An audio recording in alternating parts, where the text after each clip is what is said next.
Hello there. Hope you are well. Welcome to this channel, where we will be reviewing the movie stories. Today we will see about the movie named The Shadow. I have covered the plot as far as my understanding. Please watch the movie and have fun. Without further ado, let's get into the video. Movie starts with the capture of an opium trader and his being brought to the drug lord's place. Following the First World War, Lamont Cranston sets himself up as a drug kingpin and warlord in Tibet under the name of Inko. However, he refuses to submit, so Inko orders him to be killed. That night, Cranston dreams of a monk and is disturbed in his sleep. He is kidnapped and taken to the Tulku, a holy man who possesses otherworldly powers. The Tulku offers Cranston the chance to make retribution for his sins and forces him to do good. Initially, Cranston refuses the offer and tries to attack the Tulku. But the Tulku's Furba, a mystical flying dagger, begins attacking Cranston. When Furba tries to kill Cranston, the Tulku calls back the dagger and offers him a second chance to redeem himself. In the end, Cranston becomes the Tulku's student and learns how to hypnotize others, bend their perceptions, and become invisible, saves the rest for his shadow. The price of redemption for Cranston is to take up the struggle against evil. 7 years later, he returns to New York City and resumes his former life as a wealthy playboy, while secretly operating as the vigilante known as the Shadow. He saves a victim from criminals who tried to drown him in the river. The Shadow hypnotizes the victim to become his agent, providing him with information and informs that he would call him whenever he is needed. The Shadow's identity is largely unknown, even to his uncle Wainwright, who is the police commissioner of New York. Cranston has to regularly hypnotize Wainwright in order to keep the police from interfering with him. Cranston meets a beautiful woman named Margot Lane, who has the ability to read other people's thoughts without consciously realizing it. Cranston drops her off at home and realizes that he needs to be careful of her, as his identity is endangered upon meeting her. At his home in Cranston, Cranston feels that someone dangerous is coming in his sleep. Meanwhile, at the museum, some cargo has been dropped that was delivered from Tibet. The museum owner validates that Tibetan sarcophagi are made of stone, but this one was made of silver. Then, he realizes that it's Temujin's sarcophagus, who is actually known to all as Genghis Khan. Shirwan Khan, a powerful rogue protege of the Tulku, arrives in New York inside Genghis Khan's sarcophagus. As Khan's last descendant, Shirwan plans to fulfill his ancestors' ambitions of world domination. The museum owner asks the guard not to touch it and to be careful while guarding it. Shirwan Khan emerges from the sarcophagus and hypnotizes the guard, telling him to either join him or die. The guard kills himself, praising Khan. Margot meets her father, Reinhard Lane, who is working under the War Department. Claymore asks him to create weapons so that they can make more money, but Reinhardt is not interested. Shirwan Khan takes a taxi and moves to the center of the city. When the taxi driver asks for the drop-off location, as per taxi rules, Shirwan Khan hypnotizes him to drive into a gas truck knowingly. The next day, the police arrive at the museum and check the scene of the dead guards. One of the police officers, who is a Shadow's agent, drops a note on the weird murder scene through a pipeline communication system. Cranston is notified of the incident and moves to his secret hideout. Shirwan Khan somehow manages to easily enter his hideout. He admires Cranston and tells him that he was his idol and he too had studied under the Tulku. Cranston offers him a drink and tries to persuade Khan to reveal his plan. Khan proposes an alliance to Cranston, who refuses. Khan leaves the hideout, saying that he will meet Cranston soon and throws a coin for the drink offered.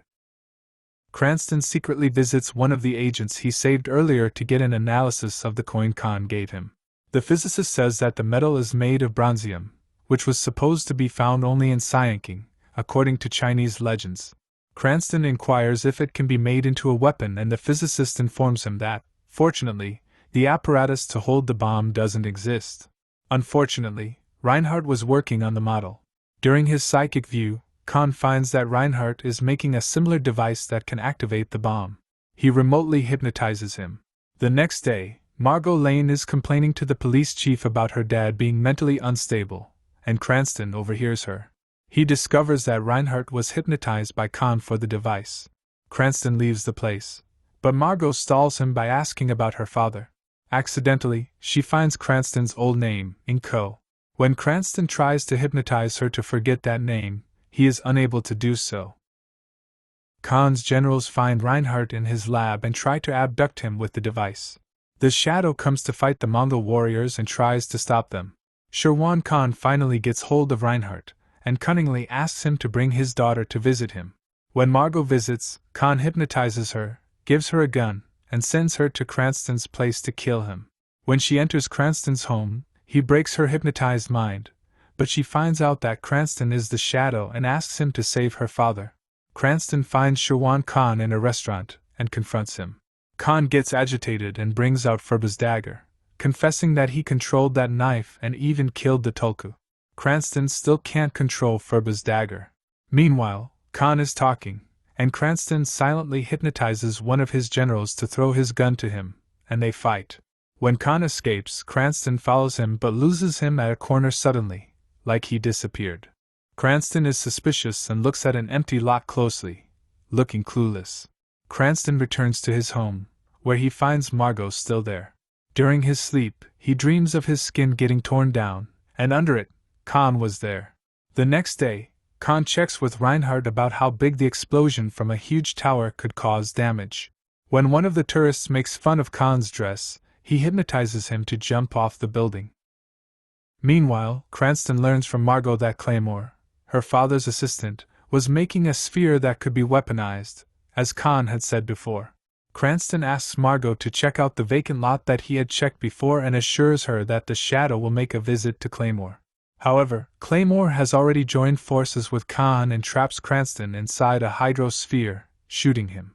Wounded and locked inside the sphere, Cranston uses his telepathic skills to reach out to Margot for help. Until she comes to save him, he breathes through the gunshot holes and sustains himself in the water. Finally, Margot saves him.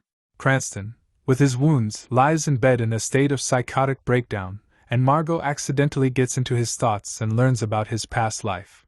Meanwhile, Khan celebrates the completion of the device by Claymore. Khan then threatens to use the bomb, and the word reaches all parts of the city. Cranston asks Margot if she has gotten information on the vacant lot he asked about.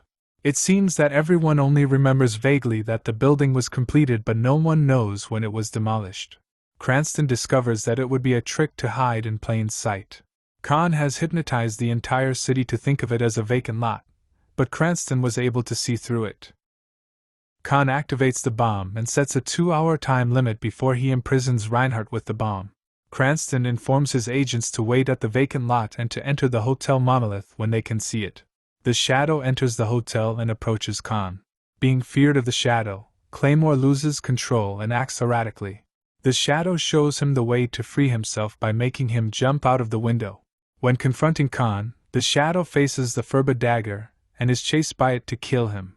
Finally, Cranston comes to understand himself and starts accepting his powers, thereby taking control of the dagger.